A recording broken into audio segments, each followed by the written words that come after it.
नमस्कार। प्रादेशिक समाचार के साथ मैं शीला कुमारी। पहले मुख्य समाचार। मुख्यमंत्री हेमंत सोरेन को ईमेल के जरिए जान से मारने की धमकी मिली। ईमेल मिलने के बाद मामले की जांच तेज कर दी गई है। कांग्रेस के प्रदेश अध्यक्ष रामेश्वर उरांव ने नौसेना के जवान की अपहरण के बाद हत्या मामले की केंद्रीय गृह सचिव से उच्च स्तरीय जांच की मांग। पुलिस महानिदेशक ने नक्सल प्रभावित क्षेत्रों में चलाए जा रहे नक्सल विरोधी अभियान में तेजी लाने के लिए पुलिस अधिकारियों को दिया निर्देश। और भारत और इंग्लैंड के बीच खेले गए पहले टेस्ट मैच में इंग्लैंड ने भारत को 227 रन से किया पराजित। अब समाचार विस्तार से। कोविड-19 महामारी के खिलाफ देश एकजुट होकर लड़ रहा है। आप भी हमारे साथ सुरक्षा और बचाव के 3 आसान एहतियाती उपायों का संकल्प लें। मास्क पहनें, 2 गज की दूरी है जरूरी, सुरक्षित दूरी बनाए रखें, हाथ और मुंह साफ रखें। मुख्यमंत्री हेमंत सोरेन को एक बार फिर से जान से मारने की धमकी दी गई है। मुख्यमंत्री को ईमेल के जरिए जान से मारने की धमकी मिली है। धमकी भरा ईमेल मिलने के बाद मामले की जांच तेज कर दी गई है। पिछले साल भी सीएम को ईमेल से जान से मारने की धमकी दी गई थी। मुख्यमंत्री हेमंत सोरेन के अलावा धमकी भरा ईमेल उनके सचिव को भी भेजा गया है। इसमें ईमेल भेजने वाले का नाम व पता नहीं है। इस ईमेल में डीजीपी एमबी राव को भी धमकी दी गई है। रांची के साइबर क्राइम थाने के इंस्पेक्टर सतीश गोराई इस केस का अनुसंधान कर रहे हैं। झारखंड विधानसभा का बजट सत्र 26 फरवरी से 23 मार्च तक चलेगा। राज्य सरकार वर्ष 2021-22 का बजट 3 मार्च को पेश करेगी। राज्यपाल ने कल बजट सत्र आहूत करने की मंजूरी दे दी है। सत्र के दौरान पहले दिन राज्यपाल के अभिभाषण के अलावा अध्यादेशों की प्रति रखी जाएगी। बजट सत्र के दौरान 16 कार्य दिवस होंगे और 10 दिन का अवकाश होगा। बोकारो जिला के कृषि पदाधिकारी राजीव कुमार मिश्रा ने झारखंड कृषि ऋण माफी योजना के तहत किए जा रहे कार्यों की समीक्षा कर कहा है कि इस कार्य में कोताही बरतने वाले अधिकारी और कर्मचारियों के खिलाफ विभागीय कार्रवाई की जाएगी। पेश है हमारे संवाददाता की रिपोर्ट। बोकारो जिला कृषि पदाधिकारी ने झारखंड कृषि ऋण माफी योजना के तहत किए जा रहे कार्यों की समीक्षा की है। जिला कृषि पदाधिकारी राजीव कुमार मिश्रा ने कहा है कि इस कार्य में कोताही बरतने वाले अधिकारी व कर्मचारियों के खिलाफ विभागीय कार्रवाई की जाएगी। समीक्षा के दौरान उन्होंने जिले के सभी बीटीएम, एटीएम सहित बैंक प्रतिनिधियों को कृषि ऋण माफी योजना के कार्य को प्राथमिकता देने को निर्देश दिया है। तय समय पर कार्य पूरा कर लेने को कहा है। उन्होंने बताया अभी तक सिर्फ बैंक ऑफ इंडिया ने ही 5 किसानों का ऋण माफ किया है। उन्होंने कहा अन्य प्रखंड के बैंकों को भी जल्द से जल्द ऋण माफी की प्रक्रिया शुरू करनी चाहिए। मनोज कुमार, आकाशवाणी समाचार, बोकारो। कोडरमा के झुमरी तिलैया में आज प्रधानमंत्री आवास योजना के तहत भूमिहीन परिवारों को आवास योजना का लाभ देने के लिए आवास मेला का आयोजन किया गया। आवास मेला में बतौर मुख्य अतिथि कोडरमा विधायक नीरा यादव मौजूद थीं। कोडरमा के झुमरी तिलैया नगर परिषद में फ्लैटनुमा 80 आवास का निर्माण किया जा रहा है। 320 स्क्वायर फीट में बन रहे 1 BHK फ्लैट का कुल लागत 5,62,000 है, जिसमें महज 3,12,000 रूपये लाभुकों को जमा कराने हैं। आवास मेला में लोन उपलब्ध कराने के लिए बैंक के द्वारा स्टॉल भी लगाया गया। आवास मेला में बड़े पैमाने पर लोगों ने अपने आवेदन जमा कराए और 5,000 की राशि जमा कर फ्लैट के लिए अग्रिम बुकिंग भी कराई। मौके पर पहुंचे विधायक नीरा यादव ने कहा कि पहले लोग सोचते थे कि अपनी जमीन होगी तभी घर बनेगा, लेकिन इस योजना के तहत जिनके पास जमीन नहीं है उन्हें भी अब छत उपलब्ध कराया जा रहा है। गोड्डा के उपायुक्त भोर सिंह यादव की अध्यक्षता में किसान और गांव से जुड़े विभागों की समीक्षा बैठक की गई। कृषि विभाग, आत्मा, मत्स्य विभाग, पशुपालन, उद्यान विभाग आदि की जिला स्तरीय समीक्षा बैठक में संबंधित विभागों से विवरण लिए गए। उपायुक्त ने गोड्डा के गांव में किसानों की आय बढ़ाने के लिए इन विभागों को सुझाव दिए। गोड्डा जिला उद्यान विभाग को गांवों में परंपरागत खेती के अलावा तरह तरह के फलों के वृक्ष लगाने, उनकी उन्नत किस्म की जानकारी देने के निर्देश दिए गए। उपायुक्त ने अधिकारियों को किसानों के लिए आर्थिक लाभों को बताने का निर्देश भी दिया। धनबाद के झरिया पुनर्वास योजना में तेजी लाने के लिए झारखंड सरकार ने जिला प्रशासन को निर्देश दिए हैं। पेश है हमारे संवाददाता की खास रिपोर्ट। झरिया पुनर्वास की धीमी गति को लेकर राज्य सरकार एक बार फिर से गंभीर है। सरकार के अवर सचिव बाल किशोर मुंडा ने धनबाद के उपायुक्त उमा शंकर सिंह को पत्र लिखकर इस संबंध में पूरी रिपोर्ट मांगी है। मुंडा ने पत्र में लिखा है कि भविष्य की योजना के बारे में भी रिपोर्ट में बताएं ताकि भारत सरकार को इससे अवगत कराया जा सके। अग्नि प्रभावित क्षेत्र घोषित करते हुए लोगों को कुछ आर्थिक सहायता एवं जीवन यापन के लिए साधन उपलब्ध कराए जाएं। इस प्रक्रिया को कैसे सरल किया जाए, रिपोर्ट में इस पर भी विस्तार से जानकारी देने को कहा गया है। मालूम हो कि झरिया पुनर्वास के तहत 1,04,000 परिवारों को बसाने का लक्ष्य है, लेकिन अभी तक योजना कछुए की गति से ही रेंग रही है, जबकि इसी साल झरिया पुनर्वास की अवधि समाप्त हो रही है। दीपक, आकाशवाणी समाचार, धनबाद। भारतीय नौसेना के जवान सूरज कुमार दुबे की हत्याकांड की जांच के लिए आज मुंबई पुलिस पलामू पहुंची। सब इंस्पेक्टर रैंक के 3 पदाधिकारी चैनपुर पुलिस के साथ जवान के घर पहुंचे और करीब 2 घंटे तक परिजनों से पूछताछ की। परिजनों का पुलिस ने बयान दर्ज किया है। पुलिस टीम के सदस्य चैनपुर थाना भी गए। चैनपुर के थाना प्रभारी इंस्पेक्टर उमेश कुमार गुप्ता के साथ मुंबई पुलिस की 3 सदस्यीय टीम पूर्वडीहा के कोल्हुआ गांव पहुंची। यहां परिजनों में पिता भाई से पुलिस ने पूछताछ की है।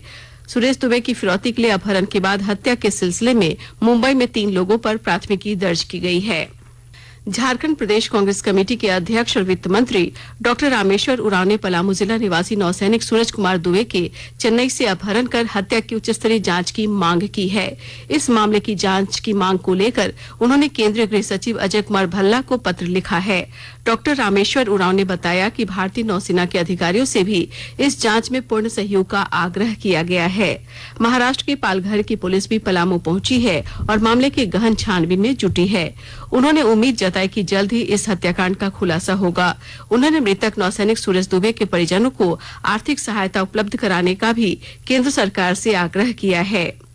उत्तराखंड के चमोली में हुई घटना पर भी डॉक्टर रामेश्वर उरांव ने दुख व्यक्त करते हुए कहा है कि लोहरदगा से भी 9 लोग एनटीपीसी की परियोजना में काम करने के लिए वहां गए थे। उन सभी के परिजनों का उनसे कोई संपर्क अब तक नहीं हो पा रहा है।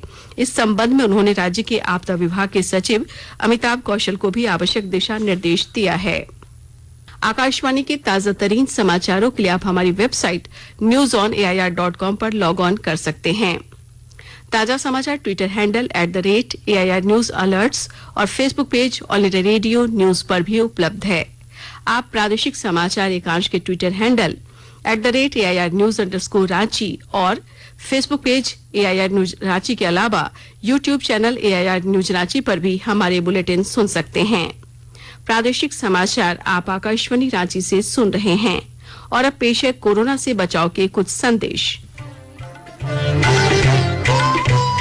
कोविड-19 से बचाव और सुरक्षित रहने के 3 उपाय। मास्क लगाएं, 2 गज दूरी है जरूरी, सुरक्षित दूरी रखें, हाथ और मुंह साफ रखें।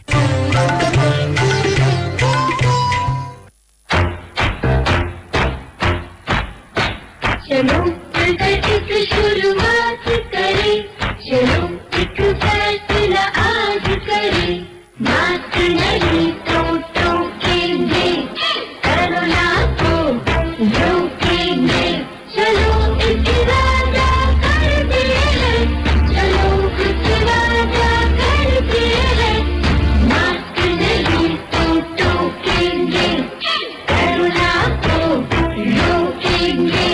भारत सरकार द्वारा जनहित में जारी। पश्चिमी सिंहभूम जिले के नक्सल प्रभावित क्षेत्रों में पिछले कुछ दिनों से नक्सलियों के खिलाफ सुरक्षा बलों द्वारा चलाए जा रहे अभियान की समीक्षा आज डीजीपी एमबी राव ने की। इसके बाद डीजीपी ने नक्सल विरोधी अभियान को गति देने का भी निर्देश दिया। चाईबासा में नक्सल विरोधी अभियान की समीक्षा करते हुए डीजीपी एमबी राव ने अभियान में जुटे अधिकारियों एवं जवानों का हौसला बढ़ाया। पूरे राज्य में नक्सलियों के खात्मे के लिए नक्सल विरोधी अभियान को तेज करने का निर्देश दिया गया है। राज्य की विधि व्यवस्था के लिए अपराधियों के खिलाफ भी सख्ती से निपटने की ठोस रणनीति बनाने का निर्देश भी दिया गया। माओवादियों के खिलाफ बहुत बड़े पैमाने पर ऑपरेशन चल रहा है और आगे भी चलेगा, और उसी का समीक्षा करते हुए आगे क्या करना चाहिए, किस तरह से एरिया को पूरा साफ कर देना है। किसी भी तरह के जो कानून व्यवस्था को प्रभावित करने वाला तत्व स्वेच्छा से यहाँ घूम नहीं पाए, हम पर अंकुश लगना चाहिए, और इसके लिए हम लोग आगे की कार्यप्रणाली बनाया है और इसका अच्छी तरह से इम्प्लीमेंट किया जाएगा। झारखंड में जितना भी अराजक तत्व है, चाहे अपने आप को किसी भी नाम से पुकारे, इन अराजक तत्वों को अपना जगह दिखाया जाएगा। हम लोगों का दृढ़ संकल्प है। झारखंड हाईकोर्ट ने दहेज प्रताड़ना के मामले में पूर्व डीजीपी डीके पांडे और उनकी बहू को सशरीर कोर्ट में हाजिर होने का आदेश दिया है। उन्हें 11 फरवरी को हाईकोर्ट में हाजिर होने के लिए कहा गया है। पूर्व डीजीपी के खिलाफ दहेज प्रताड़ना के आरोप में दर्ज मामले को रद्द करने की मांग वाली याचिका पर न्यायाधीश आनंद सेन की अदालत में आज सुनवाई हुई। सुनवाई के बाद अदालत ने पांडे और उनकी बहू को सशरीर अदालत में हाजिर होने का आदेश दिया। सुनवाई के दौरान पूर्व डीजीपी डीके पांडे की ओर से उनके अधिवक्ता ने अदालत को बताया कि बहू की ओर से उनके और उनके परिजनों के खिलाफ दहेज उत्पीड़न का मामला दर्ज कराया गया है। इस मामले को मध्यस्थता के जरिए आपसी सहमति से सुलझा लिया गया है, इसलिए दर्ज प्राथमिकी को रद्द कर दिया जाए। इस पर अदालत ने कहा कि दोनों पक्ष 11 फरवरी को हाईकोर्ट में सशरीर उपस्थित होंगे। दोनों पक्षों के बयान दर्ज होने के बाद ही अदालत इस मामले पर अपना फैसला सुनाएगी। देश में अब तक 62,59,000 से अधिक लोगों को कोविड के टीके लगाए जा चुके हैं। स्वास्थ्य मंत्रालय ने बताया कि पिछले 24 घंटों के दौरान 4,46,000 से अधिक लोगों को कोविड टीके लगाए गए। इस बीच देश में कोविड से स्वस्थ होने की दर 97.25% हो गई। पिछले 24 घंटों के दौरान 14,000 से अधिक लोग ठीक हुए। मंत्रालय ने बताया कि 1,05,00,000 से अधिक लोग स्वस्थ हो चुके हैं। देश में कुल मामले 1,43,625 हैं, जो कि सक्रिय मामलों का 1.32% है। पिछले एक दिन में 9,110 नए मामलों की पुष्टि हुई। चेन्नई में पहले क्रिकेट टेस्ट में इंग्लैंड ने भारत को 227 रन से हरा दिया। खेल के 5वें और अंतिम दिन 420 रन के लक्ष्य के जवाब में भारत की टीम दूसरी पारी में 192 रन पर ही सिमट गई। विराट कोहली ने 72 और शुभमान गिल ने 50 रन की पारी खेली। इंग्लैंड की ओर से जैक लीच ने 4 और जेम्स एंडरसन ने 3 विकेट लिए। श्रृंखला का दूसरा मैच चेन्नई में ही 13 फरवरी से शुरू होगा। हजारीबाग पुलिस ने आज 2 आपराधिक घटनाओं में अपराधियों को गिरफ्तार किया है। पुलिस को कुख्यात आपराधिक सरगना सुजीत सिन्हा और अमन साव गिरोह के कुख्यात अपराधी सैफ अली उर्फ बबलू को एक देशी कार्बाइन व पिस्टल के साथ गिरफ्तार करने में सफलता मिली है। वहीं विष्णुगढ़ के भारतीय स्टेट बैंक की शाखा में सेंधमारी कर चोरी करने वाले 3 अपराधियों को भी पुलिस ने गिरफ्तार किया है। कुख्यात अपराधी सैफ अली को बड़कागांव थाना क्षेत्र से अपराध की योजना बनाते गिरफ्तार किया गया। उस पर हत्या सहित कई आरोप हैं। गिरफ्तारी के दौरान कार्बाइन का 2 मैगजीन, 28 जिंदा कारतूस, पिस्तल का 1 मैगजीन और 7 जिंदा कारतूस बरामद किया गया है। पुलिस अधीक्षक कार्तिक एस ने बताया कि पिछले 3 दिनों में पुलिस को अपराधी गिरोह के कुख्यात अपराधियों को गिरफ्तार करने में सफलता मिली है। कुख्यात अपराध कर्मी सुजीत सिन्हा और अमन साव गिरोह का एक सक्रिय सदस्य जो है इधर एक बड़ा घटना का अंजाम देने के लिए जा रहा है करके हम लोगों को सूचना मिली। इस सूचना के सत्यापन उपरांत मोहम्मद सैफ अली उर्फ बबलू जो बुंडू का रहने वाला है उसको जो है बड़कागांव इलाका में पकड़ा गया था और उसके पास से एक कार्बाइन, एक पिस्टल और करीब 35 जिंदा कारतूस हम लोग बरामद किए हैं, प्लस एक्स्ट्रा मैगजीन्स भी बरामद किए। पलामू एसीबी की टीम ने आज एक पंचायत सचिव को रिश्वत लेते हुए रंगों हाथे गिरफ्तार किया। पंचायत सेवक को पलामू के तरहसी प्रखंड कार्यालय में 17,000 रुपए रिश्वत लेते गिरफ्तार किया गया। प्रखंड कार्यालय से गिरफ्तार करने के बाद पंचायत सेवक को मेदिनीनगर लाया गया, जहां से उसे न्यायिक हिरासत में भेज दिया गया। अंत में मुख्य समाचार एक बार फिर। मुख्यमंत्री हेमंत सोरेन को ईमेल के जरिए जान से मारने की धमकी मिली। ईमेल मिलने के बाद मामले की जांच तेज कर दी गई है। कांग्रेस के प्रदेश अध्यक्ष रामेश्वर उरांव ने नौसेना के जवान की अपहरण के बाद हत्या मामले की केंद्रीय गृह सचिव से उच्च स्तरीय जांच की मांग। पुलिस महानिदेशक ने नक्सल प्रभावित क्षेत्रों में चलाए जा रहे नक्सल विरोधी अभियान में तेजी लाने के लिए पुलिस अधिकारियों को दिया निर्देश। और भारत और इंग्लैंड के बीच खेले गए पहले टेस्ट मैच में इंग्लैंड ने भारत को 227 रन से किया पराजित। इसके साथ ही आकाशवाणी रांची से प्रादेशिक समाचार का ये बुलेटिन समाप्त हुआ। नमस्कार। घर में रहिए, सुरक्षित रहिए और सुनते रहिए आकाशवाणी।